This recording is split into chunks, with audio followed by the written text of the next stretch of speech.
پھر امام حسین کے حوالے سے ہم یہ نہیں کہتے کہ ادھر امام حسین کا سر تن سے جدا ہوا تو امام حسین فوراً جنت میں چلے گئے، ہمارا یہ عقیدہ نہیں ہے۔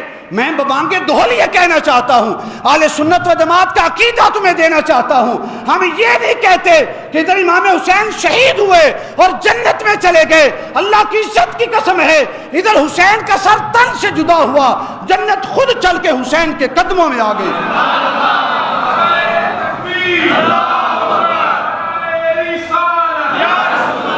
ہم یہ نہیں کہتے کہ حسین جنت میں گیا، جنت خود چل کے حسین کے قدموں میں آ گئی۔ اب کوئی اعتراض ہو سکتا ہے کرے کہ بھئی جنت تو نعمت عظمیٰ ہے، اللہ کی بڑی نعمت ہے، اس کی توہین کر دی، اس کو امام حسین کے قدموں میں لا دیا، جنت کی توہین کر دی۔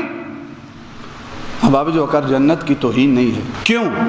اس لیے حدیث سے اس کا جواب دے رہا ہوں۔ آپ کی مائیں ہیں، میری ماں ہے، نہ ان میں سے کوئی عالمہ ہے، نہ فاضلہ ہے، نہ حافظہ ہے، نہ ولیہ ہے، نہ کوئی ان میں سے رابعہ بصری ہے، نہ ان میں سے کوئی سید کائنات خاتون جنت ہے، عام ہماری مائیں ہیں، عالمہ بھی کوئی نہیں ہے، فاضلہ بھی کوئی نہیں ہے، لیکن احباب جو وقار اس کے باوجود اللہ کے محبوب نے ارشاد فرمایا الجنت تحت اقدام الامہات، جنت ماؤں کے سروں پر نہیں ہے، ماؤں کے قدموں تلے ہے۔ ہمارے ماں باپ سب کچھ امام حسین کے قدموں پر قربان ہوں۔ تو احباب جو وقار اگر ایک عام ماں کے قدموں میں جنت آ سکتی ہے تو حسین کے قدموں میں نہیں آ سکتی، حسین کے قدموں میں نہیں آ سکتی۔